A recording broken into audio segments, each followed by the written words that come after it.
दोस्तों, मन इतना व्यथित है और यूं कहूं कि इतना क्रोधित भी है कि आज वीडियो बनाने का मूड ही नहीं था। लेकिन क्योंकि ये वीडियो इतना आवश्यक था, इतना ज़रूरी हो जाता है कि आज का वीडियो आपके लिए लेकर आना मजबूरी में पड़ रहा है। जैसा कि दोस्तों आपको मालूम है, बांग्लादेश में अभी हिंदुओं की हालत बहुत ही खराब है, बहुत ही नाजुक बनी हुई है और वहां पर 1 करोड़ 28 लाख हिंदू अभी भी रहते हैं, जो मौत के साए में दिन और रात गुजार रहे हैं। उन्हें पता नहीं है अगले क्षण, अगले दिन, अगली रात उनके साथ क्या होने वाला है। वो जिंदा बचेंगे भी या नहीं बच पाएंगे, इस बात की भी अभी कहना बहुत मुश्किल है। लेकिन कई हिंदुओं के मन में एक प्रश्न ये भी है कि आखिर इसका समाधान क्या है।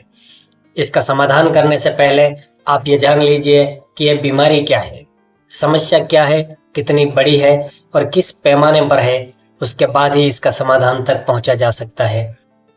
हिंदू एक ऐसी कौम है जो आज दिन तक एक भी इतिहास में कोई युद्ध अभी तक वर्चस्व के लिए नहीं लड़ी।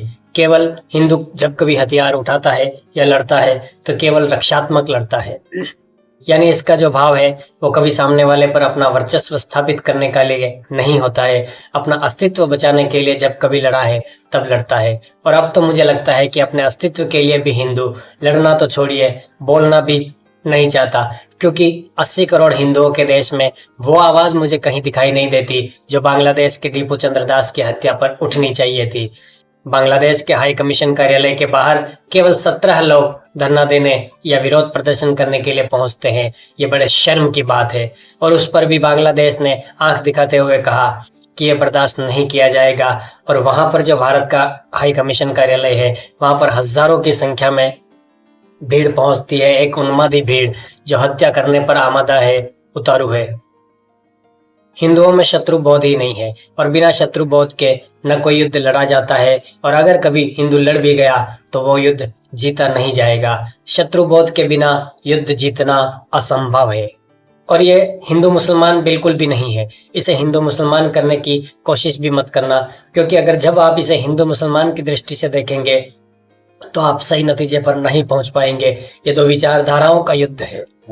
हिंदू धर्म की, हिंदू कौम की ये विचारधारा है कि आप चाहे कुछ भी फॉलो करते हो, किसी भी धर्म या मत पंथ संप्रदाय को मानते हो, आप किसी भी गॉड या ईश्वर की पूजा करते हो, आप उसको उसके जरिए भी एक ईश्वर तक, एक परमात्मा तक पहुंच सकते हैं, अपनी मुक्ति, अपने कल्याण का मार्ग प्रशस्त कर सकते हैं।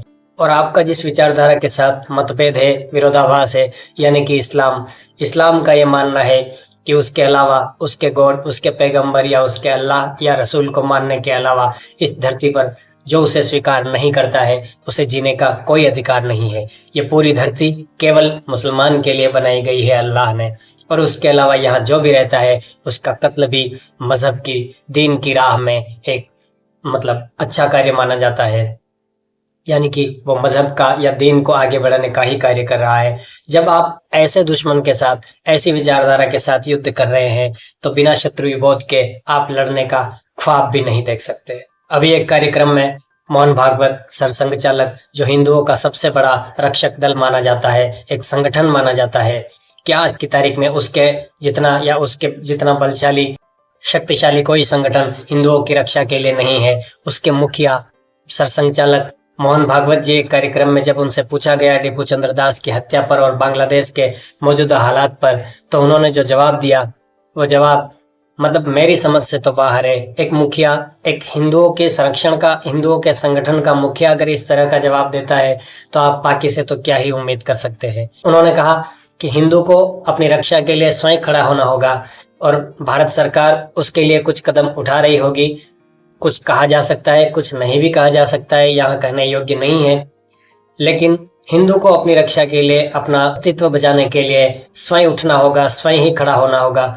ये बात तो ठीक है कि हिंदू को अपनी लड़ाई स्वयं ही लड़नी होगी, लेकिन बांग्लादेश में जो आज की तारीख में 1 करोड़ 28 लाख के समथिंग हिंदू बचे हुए हैं, अगर वो लड़ाई ना होते तो वो कब के मारे जा चुके होते, या कब के मुस्लिम या कोई और धर्म में जा चुके होते, और जो नहीं लड़े वो जा ही तो चुके हैं।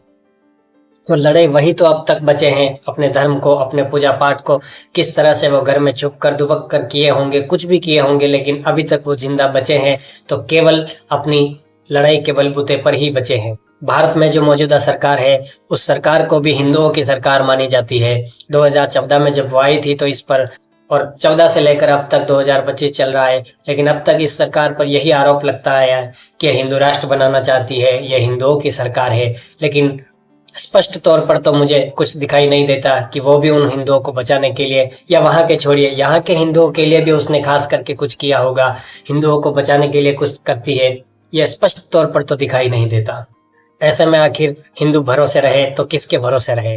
और हिंदू को खुद को शत्रुबोध ही नहीं है। शत्रुबोध नहीं होगा, आप उस शत्रु से लड़ेंगे कैसे? मैं तो पिछले 7-8 साल से एक ही बात चीख चीख कर कहता आया हूँ, जो गोपाल मुखर्जी ने नोहाकली के डायरेक्ट एक्शन डे में कहा था, वही बात मैं चीख चीख कर कहता हूँ तो मुझ पर सांप्रदायिक होने का आरोप लगता है। लेकिन कहते रहे, मुझे उससे कोई फर्क नहीं पड़ता। मैं जो कर रहा हूँ मुझे पता है वो मैं क्या कर रहा हूँ। इस बीमारी को पहचानिए। इस बीमारी का नाम है कैंसर, और इस कैंसर का इलाज तभी संभव है जब आप कीमोथेरेपी देंगे। बिना कीमो के आप पैरासीटामोल, क्रोसिन लेते रहिए, इस बीमारी से आप लड़ नहीं पाएंगे। और इसका एक ही इलाज है, 1 के बदले 10। 1 के बदले 10। इसके अलावा कोई इलाज इस बीमारी का नहीं है। आप चाहे मरते रहिए, कटते रहिए, लेकिन जब तक आप इस भाव में नहीं आएंगे तब तक इस बीमारी से आप बच नहीं पाएंगे, और न इसके अलावा इसका कोई समाधान है। आखिर आप भाग कर जाओगे भी कहाँ? आज बांग्लादेश के लिए कहा जा रहा है कि भारत सरकार को बांग्लादेश का बॉर्डर खोल देना चाहिए, और जो हिंदू यहाँ आना चाहते हैं आ सकते हैं। इस तरह से सरकार को आह्वान करना चाहिए, वो आए, उनका ही देश है।